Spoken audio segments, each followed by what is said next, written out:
사도신경 하심으로 수요일 새벽 예배를 하나님 앞에 드리시겠습니다. 전능하사 천지를 만드신 하나님 아버지를 내가 믿사오며 그 외아들 우리 주 예수 그리스도를 믿사오니 이는 성령으로 잉태하사 동정녀 마리아에게 나시고 본디오 빌라도에게 고난을 받으사 십자가에 못 박혀 죽으시고 장사한 지 사흘 만에 죽은 자 가운데서 다시 살아나시며 하늘에 오르사 전능하신 하나님 우편에 앉아 계시다가 저리로서 산자와 죽은 자를 심판하러 오시리라. 성령을 믿사오며 거룩한 공예와 성도가 서로 교통하는 것과 죄를 사하여 주시는 것과 몸이 다시 사는 것과 영원히 사는 것을 믿사옵나이다. 아멘. 찬송가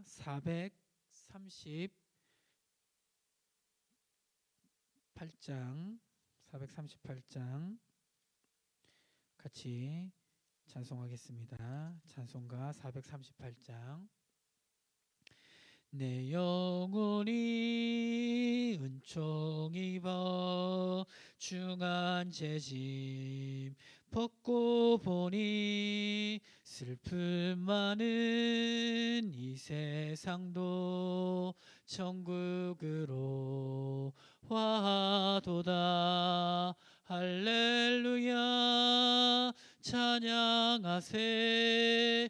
내 모든 죄 사함 받고 주 예수와 동행하니 그 어디나 하늘나라.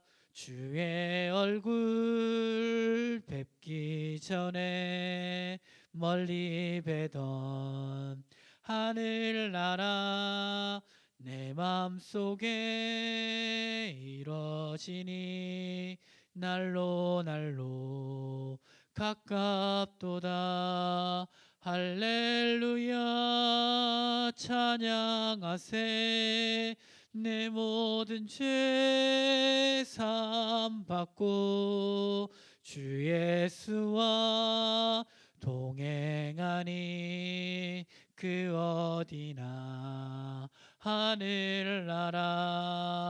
높은 산이 거친 들이 조막이나 궁궐이나 내 주 예수 모신 곳이 그 어디나 하늘나라. 할렐루야 찬양하세. 내 모든 죄 사함 받고 주 예수와 동행하니 그 어디나 하늘나라. 하나님 말씀은 구약성경 느헤미야 8장입니다. 느헤미야 8장을 제가 봉독하겠습니다.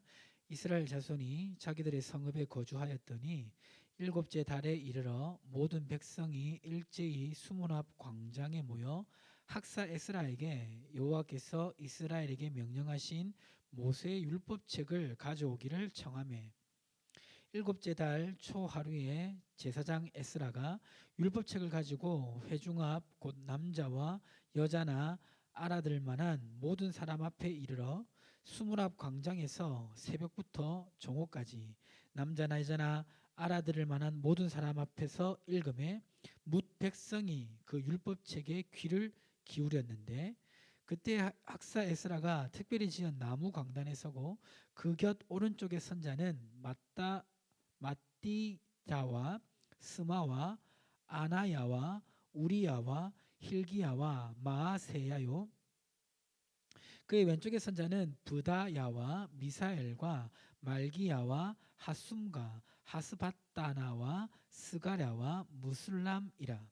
에스라가 모든 백성 위에 서서 그들 목전에 책을 펴니 책을 펼 때에 모든 백성이 일어서니라.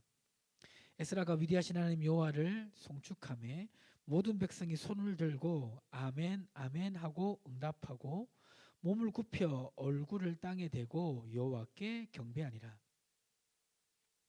예수아와 바니와 세레바와 야민과 악굽과 사부대와 호디야와 마세야와 그리다와 아사라와 요사박과 하난과 블라야와 레이 사람들은 백성이 제자리에 서 있는 동안 그들에게 율법책을 깨닫게 하였는데, 하나님의 율법책을 낭독하고 그 뜻을 해석하여 백성에게 그 낭독하는 것을 다 깨닫게 하니 백성이 율법의 말씀을 듣고 다 우는지라. 총독 느헤미야와 제사장 겸 학사 에스라와 백성을 가르치는 레위 사람들이 모든 백성에게 이르기를, 오늘은 너희 하나님 여호와의 성일이니 슬퍼하지 말며 울지 말라 하고, 느헤미야가 또 그들에게 이르기를, 너희는 가서 살찐 것을 먹고 단 것을 마시되 준비하지 못한 자에게는 나누어 주라. 이날은 우리 주의 성일이니 근심하지 말라. 여호와로 인하여 기뻐하는 것이 너희의 힘이니라 하고, 레위 사람들도 모든 백성을 정숙하게 하여 이르기를, 오늘은 성일이니 마땅히 조용하고 근심하지 말라 하니, 모든 백성이 곧 가서 먹고 마시며 나누어 주고 크게 즐거워하니, 이는 그들이 그 읽어 들려준 말을 밝히 알미라.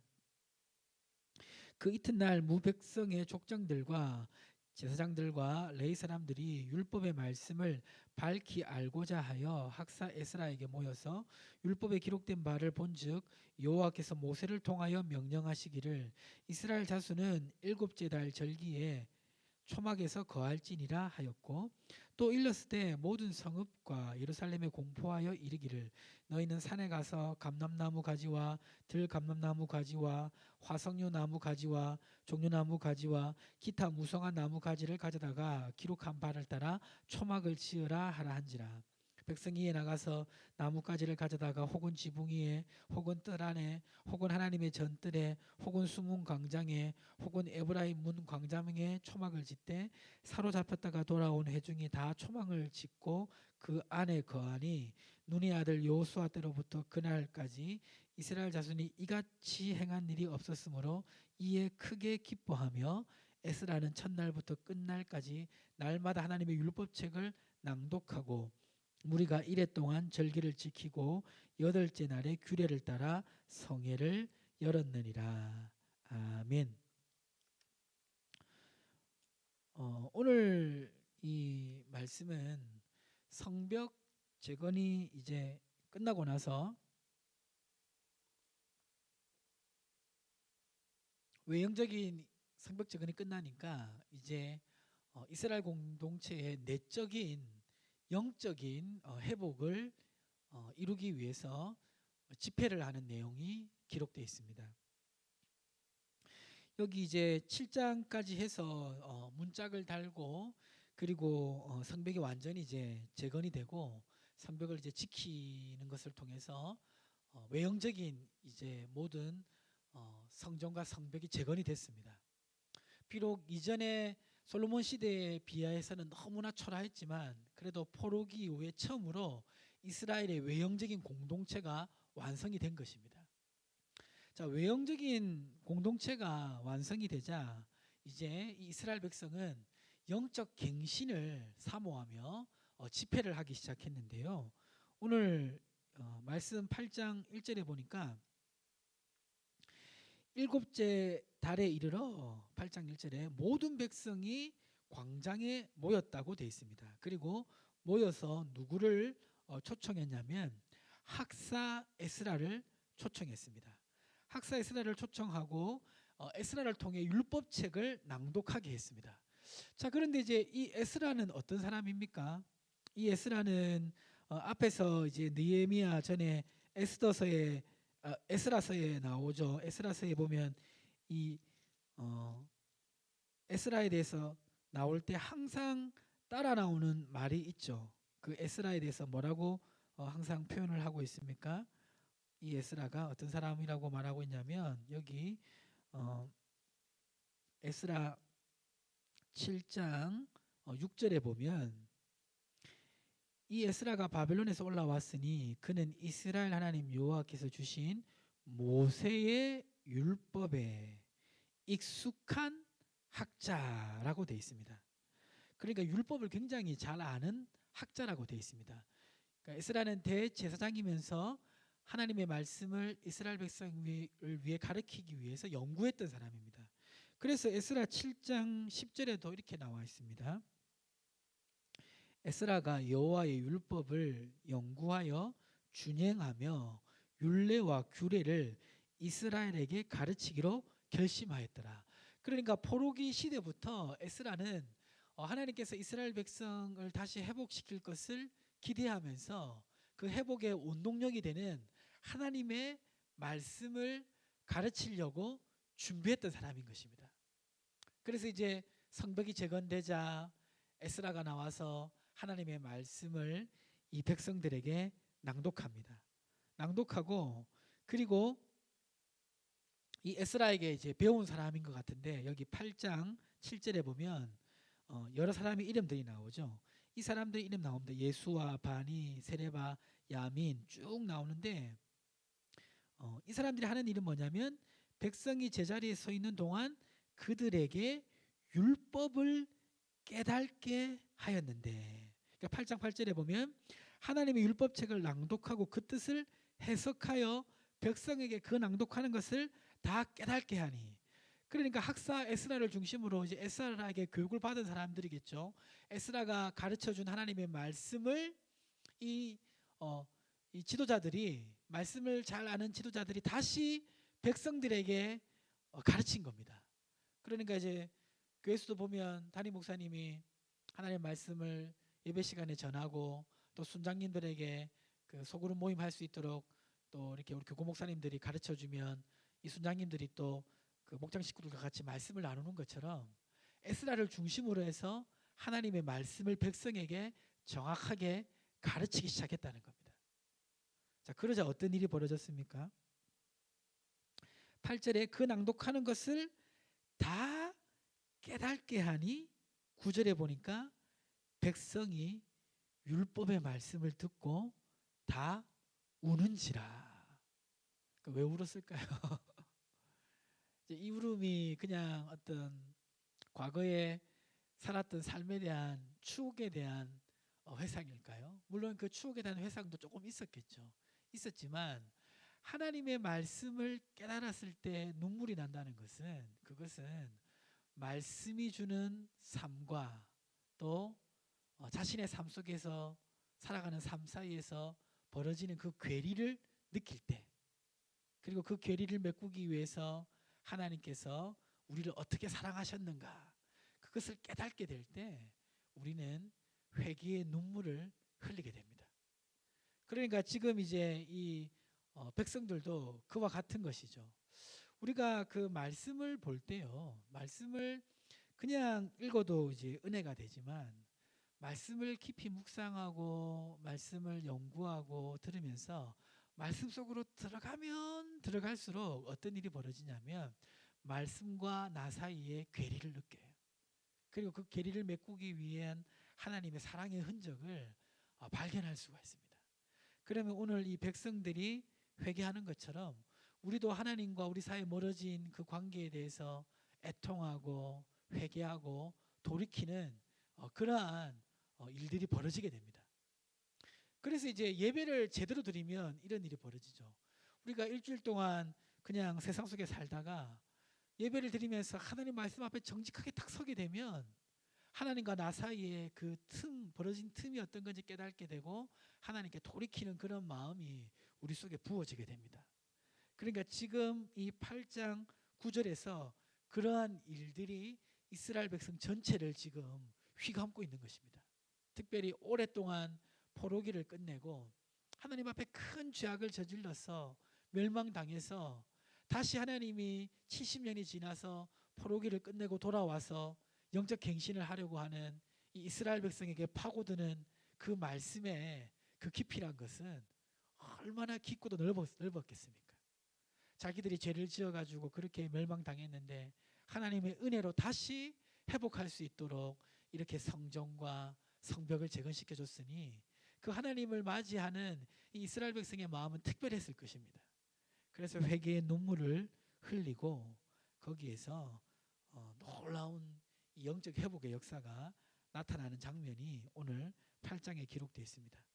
그런데 이제 백성들이 너무 이렇게 막 거기에 마음에 찔려가지고 눈물을 많이 흘리니까 이 느헤미야가 뭐라고 말하냐면 이게 8장 9절에 보면 오늘은 너희 하나님 여호와의 성일이니 슬퍼하지 말라 울지 말라 이렇게 말하고 여호와를 기뻐하는 것이 너의 힘이다. 그러니까 슬퍼만 하지 말고 이 잘못한 것을 깨달았으면 이제 다시 새롭게 하나님과 함께 시작하자 이런 이제 의미로 볼 수가 있는 것입니다. 오늘 이 말씀이 주는 교훈은 우리 삶 속에 참 의미가 있는데요. 우리가 하나님 앞에 어떤 새로운 시작을 하는 것은 외형적인 그런 환경만 가지고 시작할 수 있는 게 아닙니다. 그러니까 하나님의 백성으로서의 삶은 외형적인 것에만 있지 않아요. 핵심은 사실은 내면적인 것에 있습니다. 그러니까 이스라엘 백성이 성벽도 재건하고 성전도 재건했지만 정작 가장 핵심이 되는 것은 뭡니까? 이스라엘 백성의 마음이 하나님 앞에 새로워져야 되는 겁니다. 오늘날 우리의 삶 속에서 보면 사실 외형적인 것이 부족한 시대는 아닙니다. 우리 조국 교회가 돈이 없는 것도 아니고 환경이 부족한 것도 아니고 또 힘이 없는 것도 아니잖아요. 그런데 뭔가 굉장히 어려움을 겪고 있는 이유가 그 핵심이 어떤 것이겠습니까? 어떻게 보면 우리 성도님들 한 사람 한 사람이 하나님의 말씀 앞에 정직하게 서는 삶에서 뭔가 좀 떠나 있는 그런 삶을 살고 있기 때문은 아닐까요? 성도님들 어떻습니까? 하나님의 말씀을 듣고 그 말씀을 깨닫고 그 말씀 앞에 서는 삶을 살고 있습니까? 말씀 앞에 서게 되면 하나님 말씀과 나 사이의 거리감을 느끼면서 우리의 삶을 주께 돌이키고 싶은 그런 영적 회복이 일어나기 마련입니다. 그런데 하나님의 말씀과 상관없이 우리가 우리의 삶을 살아가고 있다면 어쩌면 외형적으로는 성전과 성벽이 재건되었지만 영적 갱신 없이 살아가는 그런 이스라엘 백성처럼 우리의 삶 속에 또 진정한 회복은 아직 이루어질 준비가 되지 않았을지도 모르겠습니다. 이제 명절을 지나고 새롭게 이제 삶을 살아가야 되는데요. 하나님의 말씀을 다시 우리의 삶 속에 주야로 묵상하며 그 말씀을 기억하고 그 말씀을 붙잡고 살아가는 우리의 삶이 되시기를 주님의 이름으로 축복합니다. 이 시간 함께 기도하겠습니다. 오늘 주신 말씀 붙잡고 또 이제 명절 이후에 우리의 삶 가운데 하나님 함께 하셔서 은혜를 더해달라고 또 가지고 오신 기도 제목 가지고 우리 주 이름 한번 부르며 함께 기도하겠습니다. 주여 하나님 아버지 주님 은혜를 더하여 주시고 하나님 역사하여 주셔서 아버지 오늘 주신 말씀 붙잡고 우리가 믿음으로 살아갈 수 있도록 하나님 은혜를 더하여 주시옵소서. 아버지 역사하여 주시옵소서. 하나님 함께하여 주시옵소서. 오 주님 오늘 느헤미야를 보니까 하나님 아버지 백성들이 성벽이 재건되고 성전이 완성된 이후에 끝나는 것이 아니라 하나님 앞에 회개하고 돌이키는 삶을 가지는 것을 보게 됩니다. 우리의 삶 속에서도 외적으로 하나님 아버지 모든 것이 구비되었다고 하나님 아버지 만족하고 진정한 영적 갱신은 하나님 필요로 하지 않는 그런 삶을 살고 있지 않습니까? 날마다 하나님의 말씀 앞에 서며 영적으로 하나님 아버지 깨어 살아가는 삶이 되게 도와주십시오. 명절이 이제 지났습니다. 명절이 우리의 삶이 하나님 앞에 더욱 세워지게 도와주시고 하나님 믿음으로 살아가는 인생 되게 도와주시고 하나님의 말씀을 묵상하며 살아가는 인생 될 수 있도록 하나님 함께 하시고 도우시고 역사하시고 축복하여 주시옵소서.